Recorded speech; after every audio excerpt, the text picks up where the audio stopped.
ప్రజా రాజధాని అమరావతి. ఏ ఒక్కరి రాజధాని కాదు, ఏ ఒక్కరి కోసరం కాదు. అందుకే డే 1 ప్రజా రాజధాని పేరు పెట్టాం. ఉపాధి కల్పన, సంపద సృష్టి, పేదరిక నిర్మూలన, 26 జిల్లాల అభివృద్ధికి ఆదాయ వనరు మన అమరావతిగా ఉండాలి. 175 నియోజకవర్గాల యువతకు ఉద్యోగాలు కల్పించే కల్పవల్లి అమరావతిగా ఉండాలి. ప్రతి పంచాయతీ సంక్షేమానికి నిక్షేపం మన ప్రజా రాజధాని. ప్రతి తెలుగు బిడ్డ ప్రపంచంలో ఎక్కడున్నా గర్వపడే విధంగా ఉండాలి. నాది అమరావతిని చెప్పుకునే పరిస్థితి రావాలి. అందుకే డెవలప్ అమరావతి, గ్రో ఏపీ, దానికోసమే ఇప్పుడు ప్రణాళికలు తయారు చేసుకుంటున్నాం. కొత్తగా తయారు చేసేది ఏమీ లేదు. పాతగా తయారు చేసినటువంటి ఏవైతే విజన్ డాక్యుమెంట్ ఉందో, మాస్టర్ ప్లాన్ ఉందో, దాన్ని చేస్తూనే ఇంకా ఏదైనా ఇంప్రూవ్డ్ వర్షన్స్ వస్తాయో కూడా తీసుకొని ముందుకు పోతాం. That is our commitment. ఈరోజు చాలా మంది అడుగుతా ఉంటారు, వై అమరావతి అలోనని.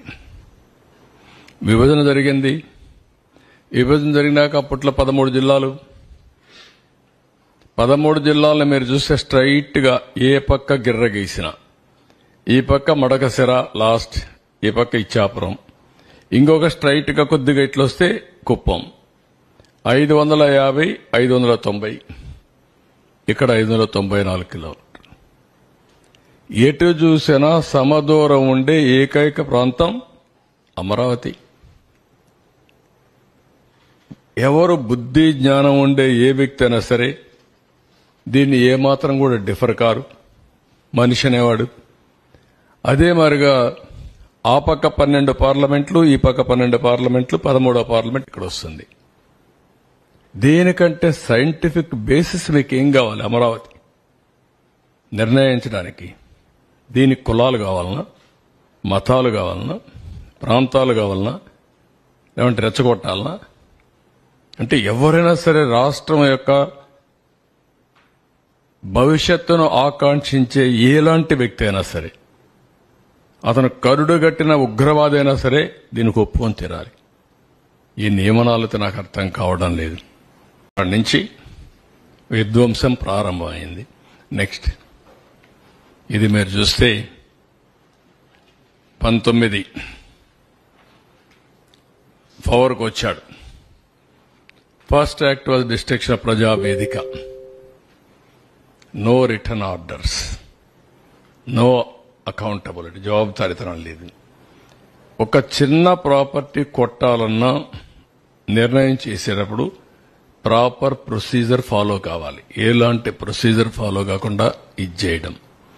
అక్కడి నుంచి 3 రాజధానులు అనౌన్స్ చేయడం, ఆ నుంచి బీసీజీ రిపోర్ట్ ఒకటి తేవడం, జీఎన్ రావు కమిటీ వేయడం, కేబినెట్ సబ్ కమిటీలు వేయడం, ఎన్ని విన్యాసాలు చేయాలనో అన్ని విన్యాసాలు చేసి విధ్వంసానికి ఏం చేయాలో అన్ని చేసే పరిస్థితి. ఈ విధంగా ఉన్నటువంటి ప్రజావేదిక ఈ విధంగా తయారు చేశారు. అది అట్లనే ఉంది ఇప్పటికి కూడా.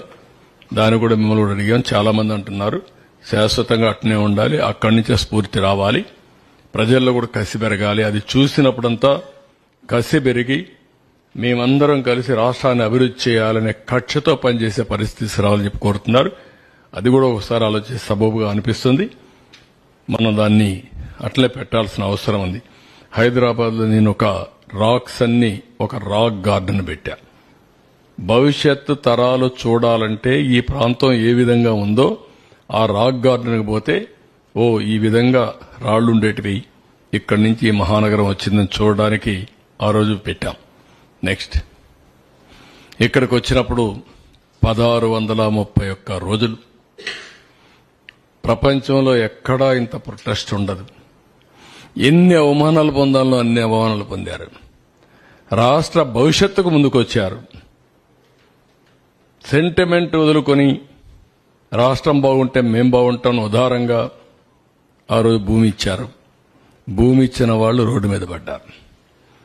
ఎన్ని అవస్థలంటే ఇలాంటి అమ్మాయిలందరినీ, మహిళల్ని ఎంత అవమానం చేయాలంత అవమానం చేశారు. తిరుపతి యాత్రకు వెళితే ఎంత రోడ్డు మీద మట్టిలో గులకరాళ్లలో కూర్చొని భోంచేసే పరిస్థితికి వచ్చారు. పక్కన హాల్స్ కూడా ఇవ్వనీయకుండా చేశారు. ఒక అరాచకం కాదు, ఊర్లోకి పోతే ఇది చేశారు. కడాన శ్రీకాకుళం వరకు పోవాలని యాత్రకు పోతే మధ్యలోనే దాడులు చేస్తే అక్కడనే వదులుకొని వచ్చే పరిస్థితికి వచ్చారు. ఎక్కడ చూసినా రాళ్లతో వీళ్ళ ఇష్ట ప్రకారం చేశారు. వీళ్ళ త్యాగం ఊరికే పోదు. అదే నేను చెప్పిన చరిత్ర అన్నాను. ఆ చరిత్ర తిరగరాయడానికే ప్రతి ఒక్కరు